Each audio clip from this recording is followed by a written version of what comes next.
잠자는 숲입니다. 잠자는 숲이에요. 이 잠자는 숲은 우리 그 댓글을 참 많은 분들이 달아주시잖아요. 질도 상당히 높은데 그 중에 사랑의 요정님. 요 제가 캡처를 했는데. 교수님 안녕하세요. 방송 계속 챙겨드리면서도 댓글 쓰는 것은 처음입니다. 어릴 때부터 쭉 추리소설을 즐겨 읽어왔는데 이렇게 한 작가에 대해 심도 있게 다뤄주는 컨텐츠는 접하기 힘들었던 것 같습니다. 그런 면에서 두 분 방송이 얼마나 제게 큰 기쁨인지 몰라요. 제 얘기도 적어주셔서 감사해요. 요즘 90% 이상이 교수님 얘기만 적으시네요. 요즘 같이 적습니다. 두 분의 유머와 재치 있는 멘트에 항상 방송 들으며 미소가 지어지곤 합니다. 앞으로도 오래도록 함께해 주시기를 부탁드립니다. 방송에서 꼭 다뤄주셨으면 하는 작품이 있는데요. 바로 잠자는 숲이라는 작품입니다. 가가 형사 시리즈 중 가장 로맨틱한 작품이 아닌가 싶은데요. 드라마로도 나와 있어요. 저는 개인적으로 히가시노 게이거 작품을 영상화한 것이 가장 좋았던 기억이 있습니다. 하시면서 또 교수님 바로 댓글을 다시다 보니 바로 어머 교수님 이렇게 빨리 댓글을 달아주시고 정말 자상하세요.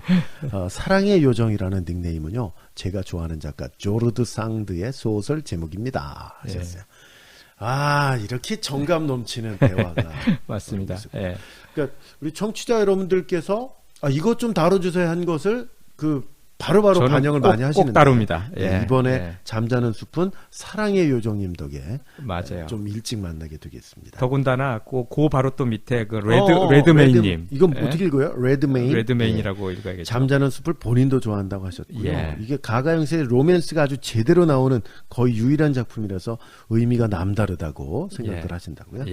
그래서 이제 제가 뭐 두 분이 그렇게 연달아 이제 그거 추천하시는데 안 다룰 수가 없었죠. 근데 이게 초기 작품이에요 보니까. 굉장히 초기 작품입니다. 이게 1989년도 5월에 일본에서 출간이 됐고요. 이런 얘기는 정말 하기 싫은데 30년 전이야. 그러네요. 30년 전, 딱 30년 전이네요. 그 가가 형사 몇 살인 거예요? 그 얘기들도 막 그 댓글에 환갑 넘지 않았나? 그러게 말이에요. 지금 은퇴해도 한참 했겠는데 뭐 이런 얘기들이. 은퇴 시점이고 이제 뭐 지금 연금 받으시는데 뭐. 맞아요. 근데 이게 이제 88작품 남아 있는 것 중에 가가 형사 시리즈 두 번째 작품이죠? 맞습니다. 11번째 작품이자 가가 형사 시리즈 10권 중에 두 번째 작품이에요. 그래서 첫 번째 작품이 그 졸업이라고 있었고 이게 맞아. 그 전체 작품 중에 두 번째 작품이었고요. 졸업이. 이 가가 형사 시리즈는 총 10개가 나왔는데 9편은 번역이 돼 있는데 10번째 그 기도의 막이 내릴 때 이게 벌써 꽤 됐는데 2013년에 일본에서 출간된 건데 아직 번역이 안 돼 있고요. 그러게 말이에요. 요거는 영화로도 작년에 개봉해가지고 그 영화로도 뭐 본 분들도 막 올려놓고 그러던데 책이 빨리 좀 번역이 됐으면 좋겠어요. 영화를 일본어 버전으로 보셨다는 건가요?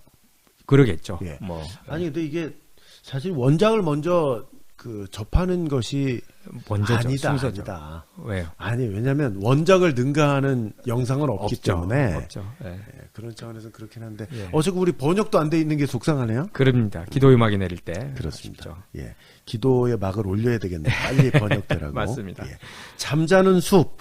여기 이제 89년 5월이라고 말씀을 해주셨고 이게 누가 번역을 하신 거죠? 이게 한국에는 2009년도 6월에 번역이 됐고요. 그러니까 20년 만에 20년 만에 번역이 됐습니다. 정말로 딱 20년 만에. 이게 그러니까 히가시노 게이거 열풍이 막 불기 시작하는 초창기에 맞습니다. 같이 초창기에 2005년 6년 때 막 열풍이 불었는데 이게 번역하신 분이 또 대단한 분이에요. 양윤옥 선생님이고요. 가장 많이 하시지 않았나요? 20권 했습니다. 20권이나 했어요. 20권. 소설이 18권 그리고 무한도전이라는 수필을 하셨고 또 무슨 동화, 만화, 그림책 같은 거 있었죠. 산타 아줌마. 그러니까 양윤옥 선생님도 그러니까 일본 문화 번역가로서는 굉장히 많이 상당히 유명한 분이죠. 맞습니다. 이 잠자는 숲 얼마나 인기가 있었나요? 저희가 오랜만에 최근 작품만 하다 보니까 이 얘기가 이제 오랜만에 나오는데 독자 10,000명 투표 일본 했는데 거기서 그 10,000명 가운데 돌아가신 분들도 있을 것 같아요. 우리가 계속 지금 이제 얘기를 하는 게 꽤 한참 지나가지고 이게 2012년에 간행된 거니까 그래서 뭐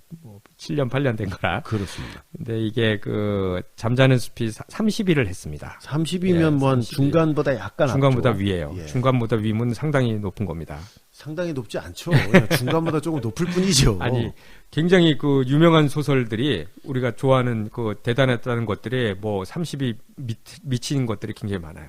근데 이제 70명이 있다. 예. 이게 70권이 아니라 70명 중에 예. 그래도 한 30 10등 안에는 들어야 들어야지. 공부를 좀 하는구나. 30등 했다 30등 그러면은 했는데 뭘 잘했다고. 우리가 하고 그런 잣대로 보면 절대 안 됩니다. 아니, 예? 교수님이 그런 잣대로 보게끔 저는- 계속 이걸 인용을 하시잖아요. 저는 학생들 절대 그 잣대로 보지 않습니다. 그렇죠. 교수님은 대학에서 가르치니까 A, B, C, D로 그렇게 했는데 저 성적은 주지만 절대 학생들 그렇게 보지 않습니다. 근데 이게 이제 드라마로 최근에 만들어졌어요. 네. 드라마로 2010 이게 놀라운 게 89년도 작품이잖아요. 그런데 드라마가 2014년도에 나왔는데 이 TBS에서 물론 93년도에 한번 나왔었어요. 드라마가. 그랬는데 그거는 아주 뭐 이렇게 유명하진 않아요. 워낙 오래됐고.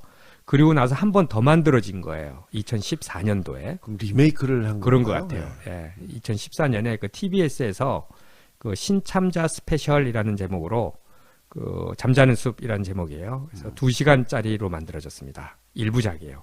그러니까 2시간 꼭 영화 같아요. 그러니까 뭐 저기 뭐라 그래야 돼? 단편 단편입니다. 드라마죠. 예, 단편. 그러니까 일본은 이런 걸 많이 하더라고요. 그러니까 뭐 우리나라 뭐 TV 문학관 옛날에 뭐 있었던 근데 것처럼. 이게 그래도 한 350페이지 정도 되는 건데 예. 이걸 2시간 만에 이걸 그려낼 수 있나요? 보통 이제 영화 같이 만드는 거죠. 그러니까. 그리고 그 이 신참자 스페셜은 또 하나 만들어진 게 2014년에 이제 잠자는 숲이 있었고 네. 2011년에 붉은 손가락 제가 아주 잘 만들어졌다고 하는 네, 이거 노인 문제를 다룬 거죠. 예, 붉은 손가락도 2시간짜리로 만들었고요. 근데 요렇게 두 편이 2011년에 붉은 손가락, 2014년에 잠자는 숲이 나오게 된 계기가 네. 2010년에 그 신참자 책 있잖아요. 네. 그게 10부작으로 나온 게 있어요.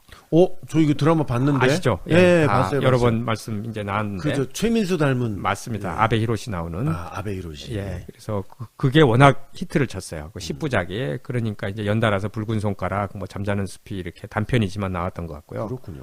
그 금방 말씀드린 거 아베 히로시 이제 네. 가가 형사인데 아주 잘 어울려요. 아주 잘 어울리고. 아니에요. 가가 형사는 지난번에도 말씀드렸는데 좀 더 호리호리하고 예. 좀 더 여린 인상이어야 되는데 좀 날카롭나요? 아베 히로시는 굉장히 강하죠. 약간 좀 강하게 보이죠. 예, 예, 예. 예. 근데 또 사람들은 잘 어울린다 그래요. 다른 사람을 못 봤으니까. 그래갖고 이 잠자는 숲 드라마를 제가 봤는데 예. 상당히 공을 들여서 만들었어요. 아. 영화가 아닌데도 공을 들였어요. 그러니까 예를 들자면 뭐 발레 공연이 이제 당연히 나오잖아요. 예. 근데 그 커다란 발레 공연 하는 거를 직접 이제 찍기도 하고. 찍기도 하고. 근데 이게 사실은 시나리오 작업이 엄청 많이 걸렸을 것 같아요. 예. 왜냐면 맞아요. 그 장편을 2시간짜리로 만든다는 쉽잖아요. 게 그러게 제가 말이죠. 그 스포일러 편 하면서도 네. 이번에 느낀 겁니다. 뭐 사건이냐, 뭐 사람들 너무 많이 나오고 해가지고 고생했어요. 그러게요. 지금 뭐 말씀하셨습니다만 지금 2, 3회차 방송 바로 다음 방송 그 다음 방송이 스포일러 버전이란 예. 말이죠. 스포일러 버전은 늘 말씀드리지만 우리 교수님 밤새워서 예. 그 작업을 하시는 거란 말이에요. 맞아요. 이건 뭐 어디 예. 참고할 수도 없고 예. 이건 무슨 파일로 만들어진 것도 없잖아요. 뭐 제가 예. 되게 고생했는데 네. 이게 또 신기한 게 사람이 참 적응의 동물이라고 처음에는 진짜 많이 고생했거든요. 네, 네. 근데 하면 할수록 실력이 늘더라고요. 지금 교수님 방송도 엄청 잘하고 아, 그렇습니까? 처음에 방송 제가 제가 잘하셨는데 처음 거 좀 들어봤는데 네. 좀 창피하더라고요. 창피하실까요? 더 시가시노 케이거요. 예. 맞아요. 타이틀 해주십니다. 그거 확 지워버려야 되는데 좀. 무슨 말씀을요? 길이 오래오래 아. 남을 겁니다. 스포일러 버전에서 뭐 자세하게 말씀해 주시겠습니다만 이 줄거리 간단하게라도 좀 예. 말씀해 주실까요? 아주 간단하게 말씀드리겠습니다. 미모의 발레리나가 한 남자를 살해했다. 정당방위를 주장하는 발레리나. 그녀의 말은 진실일까? 춤을 위해 모든 것을 희생하려는 발레리나와 그녀를 사랑하는 한 남자의 슬픈 순애보가 불러온 핏빛 살인극. 화려한 무대 뒤 감춰진 진실을 파헤치기 위한 가가 교이치로의 활약이 펼쳐진다. 뭐 이렇게 아주 짧게 좀 이렇게 얘기를 드렸고요. 이 작품이 그 발레단에서 벌어지는 사건이 이제 주 배경이거든요. 네. 근데 히가시노게이고 어떻게 그 발레단을 소재로 다뤘는지에 대해서 저는 이제 좀 궁금을 했었는데 그 인터뷰한 것이 있더라고요. 거기에서 이제 얘기를 밝힙니다. 한번 소개해 주시죠. 20대 중반에 데뷔한 이후에 소설의 재료가 없어져 버릴 것에 대해서 걱정하기 시작한 때가 있었습니다. 그래서 그때부터 계속해서 새로운 경험을 해나가지 않으면 안 된다고 생각하기 시작을 했죠. 그리고 1988년 캐나다에서 있었던 동계올림픽을 경험한 이후에 스키 점프를 소재로 소설을 쓰면 어떨까 생각한 후에 나온 소설이 조인 계획입니다. 하지만 스키는 제가 관심을 갖고 있는 분야인데요. 제가 전혀 관심이 없는 분야도 열심히 공부해봐야 되겠다는 생각을 했습니다. 그래서 시작한 것이 클래식 발레였죠. 한 달에 한 번은 반드시 클래식 발레를 보러 간다고 결정하고 1년간을 빠지지 않고 실천에 옮겼습니다. 그런 결과물로 나온 것이 바로 잠자는 숲이었습니다. 예, 참 그 진솔한 인터뷰가 있더라고요. 네. 본인이 이제 스키는 진짜로 좀 좋아했던 것 같아요. 완전 좋아하죠. 그 예. 스키장 그 배경인 게 여러 개 나오죠. 그러니까 이게 이제 초창기이기 때문에 요때 좋아하기 시작하면서 이제 스키는 계속 좋아했고 또 처음부터 좋아했는데 이게 그것만 가지고는 되지 않겠더라는 거예요. 뭔가 좀 다른 그 주제도 있어야겠다. 그래서 이제 클래식 발레를 보러 가게 됐고 그걸 배경으로 이제 잠자는 숲이 탄생했다 이렇게 했는데 근데 또 더 재밌는 얘기가 있습니다. 그 인터뷰에서 이 가가 교이치로라는 주인공이 이게 형사로 처음 등장하는 작품이거든요. 근데 형사로 등장하게 만든 그 배경에 대해서도 이야기를 해주는데 아주 재밌습니다. 그리고 이 작품에서는 가가 교이치로가 형사로 첫 발을 내딛는 첫 작품인데요. 가가를 형사로 만든 것은 출판사의 편집자가 가가를 형사라는 캐릭터로 만들면 좋겠다는 조언을 했기 때문에 그것을 마음에 두고 가가 교이치로를 형사 캐릭터로 만들었습니다. 근데 나중에 그 편집자가 잠자는 숲에 가가가 형사로 나오는 것을 읽어보고는 자신은 가가 교이치로의 캐릭터가 형사로 나올 줄은 꿈에도 생각지 못했다고 하는 말을 듣고 정말 놀랐던 기억이 있습니다. 자, 이 웃음까지 표시가 돼 있어 제가 웃은 거예요. 그 목소리로. 예. 근데 이게 사실 진짜 웃긴 거예요. 본인이 말해놓고 잊어버렸어요. 그걸 또 심각하게 받아들이고 만약에 그 얘기가 없었으면 가가 교이치로는 형사가 안 되는 거예요. 그러니까 맞아요. 연금이고 뭐고 없는 거야. 맞아. 좀 웃기죠. 예. 자, 이 작품 뭐 여러 사건이 나온다고 말씀해 주셨는데 그걸 해결하는 그 가운데 추리 소설에 갖춰야 될 다양한 요소가 제시가 되고 있다고요. 예, 이거는 이제 뭐 사람이 죽고 뭐 해결하고 형사가 나오고 하니까 이게 미스터리로서도 이제 그 기능을 해야 되는 건데요. 그걸로도 아주 뛰어난 작품이에요. 일단 살인 사건이 일어나고 그때 사용된 그 살인 도구와 관련된 아주 흥미있는 전개가 이루어지고요.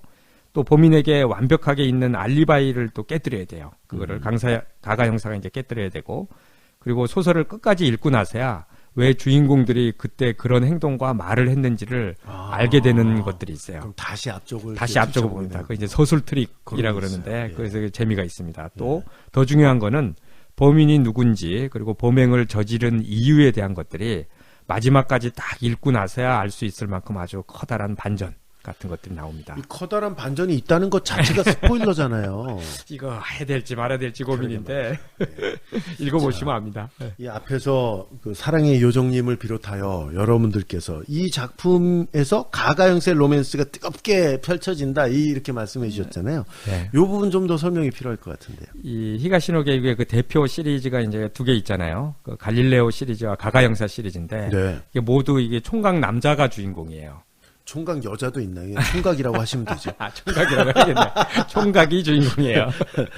그러니까 이게 로맨스 뭐 연애 이런 게 나올만 하거든요. 네네. 근데 이 갈릴레오 시리즈 그 유가와 교수는 약간 좀 차가운 이미지라서 그런지 그 유가와 역을 맡은 그분은 정말 잘 어울려요. 후쿠야마 마사하루 정말 예, 잘 어울리죠. 맞습니다. 딱 유가와 교수라고 해도 맞아요. 될 정도로 예. 맞아요. 근데 이 좀 차가운 이미지라고 처럼 이제 소설에 나와서 그런지 그 연애나 로맨스가 이제 전혀 나오지 않고요. 네.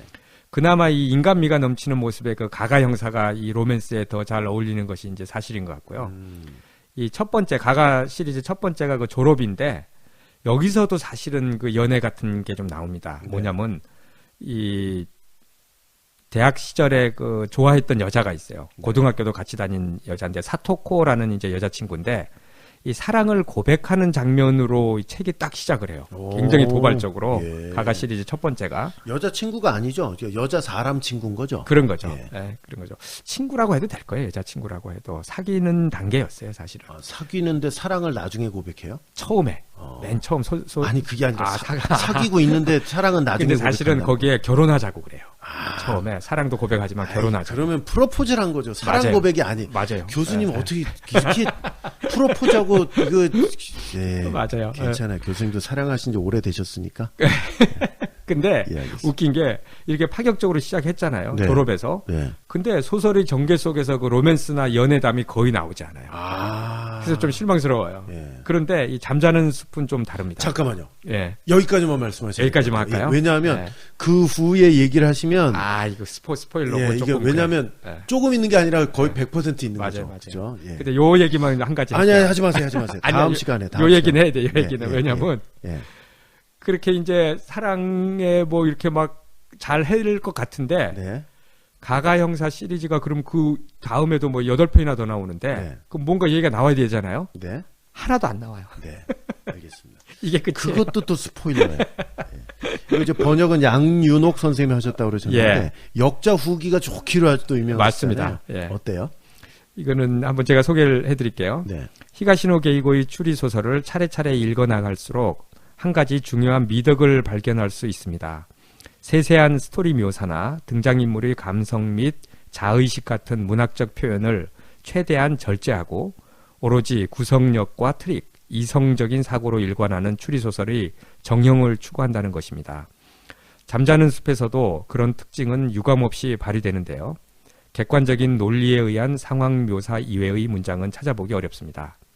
하지만 신기하게도 이 책의 마지막 페이지를 덮으며 독자는 가슴이 아릿해지는 사랑이라는 몹시 감성적인 체험을 하게 됩니다.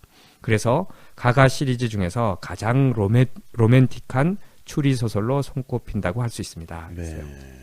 이 양윤옥 선생님도 그 로맨틱한 그거에 아주 큰 그 점수를 주셨던 것 같은데 근데 이게 이제 30년 전 작품에 거의 유일하게 나오는 건데요. 거의 유일하게 나와요. 그러니까 맞습니다. 예, 독자평들이 좀 이쪽이죠. 예, 소개해 주시죠. 발레리나의 세계에 대해서 알 수 있었고 그들의 화려한 이면에 감춰진 음모와 생존 경쟁을 손에 잡힐 듯 입체적으로 묘사해서 그 실상을 알려준 작품입니다. 아, 이건 소설적 장치죠. 예, 네. 그렇죠. 모든 발레 하시는 분들이 이렇다는 게 아니에요. 맞아요. 네, 추리 소설로도 짜임새 있는 이야기와 반전으로 읽는 내내 몰입할 수 있었습니다. 가가에게 첫사랑 위에 다른 사랑을 시작할 조짐이 보였어요. 재밌어요.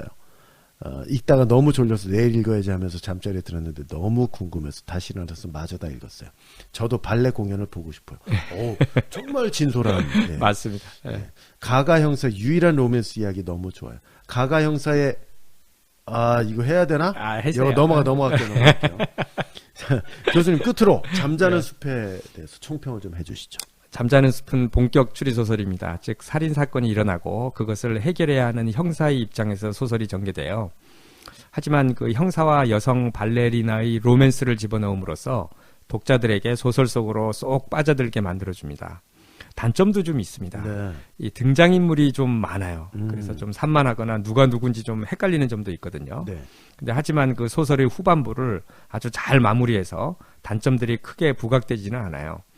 이 가가 형사의 인간적인 면모 그리고 거의 유일하게 사랑에 빠진 가가 형사의 모습을 볼 수 있는 아주 좋은 작품이라고 평가합니다. 네. 레드메인이라고 그러셨던가요? 예. 레드메인님과 사랑의 요정님 등등 여러 애청자들께서 추천해 주셔서 좀 미리 만나고 있는 잠자는 숲이었고요. 지금 일반편입니다. 그렇습니다. 예, 다음 회와 그 다음에 2회에 걸쳐서 스포일러 버전 보내드릴 건데요.